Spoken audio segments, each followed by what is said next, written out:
Assalamualaikum warahmatullahi taala wabarakatuh.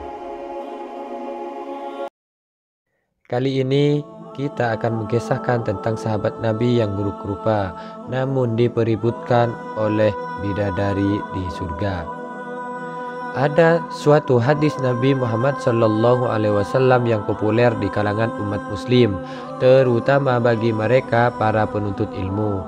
Dari Abu Hurairah radhiyallahu an, ia berkata bahwa Rasulullah SAW bersabda, "Sesungguhnya Allah tidak melihat pada bentuk, rupa dan harta kalian, akan tetapi Allah hanyalah melihat pada hati dan amalan kalian." Hadis riwayat Muslim. Hadis ini sejalan dengan salah satu firman Allah dalam Al-Quran yang artinya sesungguhnya orang paling mulia di sisi Allah adalah orang yang paling takwa di antara kamu. Quran Surat Al-Hujurat ayat 13. Ada satu kisah sahabat Nabi yang begitu menyentuh hati karena memilih berjihad bersama Rasulullah daripada kenikmatan dunia. Allah pun menjadikannya syahid dan menjadikannya rebutan para bidadari. Namanya adalah Julaibib. Begitulah ia dipanggil. Namanya menunjukkan kalau ciri fisiknya yang kerdil dan pendek. Nama Julaibib merupakan nama yang tak bisa dan tak lengkap. Nama ini bukan ia sendiri yang menghendaki. Begitulah ia dipanggil. Namanya menunjukkan kalau ciri fisiknya yang kerdil, hitam dan pendek. Nama Julaibib merupakan nama yang tak biasa dan tidak lengkap. Nama ini bukan ia sendiri yang menghendaki, bukan pula orang tuanya. Julaibib hadir ke dunia tanpa mengetahui siapa ayah dan ibunya. Demikian pula orang-orang tidak tahu tentang nasab Julaibib. Bagi masyarakat Yathrib ataupun Madinah, tidak bernasab merupakan aib yang sangat besar. Tampilan fisik dan keseharian Julaibib yang lusuh menjadi alasan orang lain tidak mau dekat-dekat dengannya. Hanya terkesan sangat pendek, hitam dan fakir. Kainnya usang, pakaiannya lusuh, kakinya pecah-pecah dan tidak beralas. Tidak ada rumah untuk berteduh, tidur hanya berbantai lengan, berkasurkan pasir dan kerikil. Tidak ada perabotan minum, hanya dari kolam umum yang diambil dengan telapak tangan.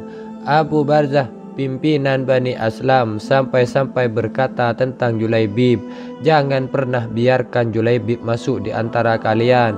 Demi Allah, jika dia berani begitu, aku akan melakukan hal yang mengerikan kepadanya." Demikianlah keadaan Julaibib kala itu. Julaibib adalah orang yang sangat bertakwa kepada Allah dan Rasulnya. Dia juga adalah salah satu prajurit perangnya Nabi Muhammad SAW. Walaupun banyak orang mengucilkan dia, tapi tidak dengan Nabi Muhammad SAW. Suatu ketika selesai menjalankan solat, Nabi sempat memanggilnya, "Julaibib, tidakkah engkau ingin menikah?" Tanya Rasul dengan lembut sambil tersenyum kepadanya. "Siapakah orang yang mau menikahkan putrinya dengan diriku ini, ya Rasulullah?" Jawab Julaibib sambil tersenyum. Lalu Rasul menjawabnya dengan senyuman. Julaibib menyadari dirinya tidak mempunyai apa-apa, dan menurut dia tidak ada seorang pun yang mau menikahkan anaknya untuk dia. Keesokan harinya Nabi Muhammad bertemu lagi dengan Julaibib. Lalu Rasulullah kembali bertanya kepada Julaibib, "Julaibib, tidakkah engkau menikah?" Dengan jawaban yang sama, Julaibib menjawab pertanyaan Rasulullah. Sampai pada akhirnya Nabi Muhammad menarik tangan Julaibib dan mengajaknya ke suatu rumah pimpinan Ansor yang dikenal mempunyai anak yang sangat cantik. Setibanya di rumah pemimpin Ansor, Nabi Muhammad bertemu dengan ayah dari wanita yang cantik itu, dan Rasulullah mengatakan, "Aku ingin menikahkan putri kalian," kata Rasulullah pada si pemilik rumah. Melihat perkataan Rasulullah yang ingin menikahi anaknya, sang pimpinan Ansor itu pun senang. Betapa indahnya dan betapa berkahnya jawaban pemimpin Ansor dengan wajah yang senang, mengira bahwa sang Nabi lah calon menantunya tersebut.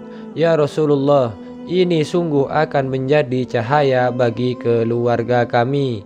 Tetapi bukan untukku, jawab Rasulullah, melainkan untuk Julaibib, ujar baginda Nabi. Sang pemimpin Ansor itu pun kaget mengetahui bahwa anaknya akan dinikahi oleh laki-laki buruk rupa itu yang tidak diketahui nasabnya, dan langsung mengatakan bahwa dia harus mempertimbangkan dulu dengan istrinya.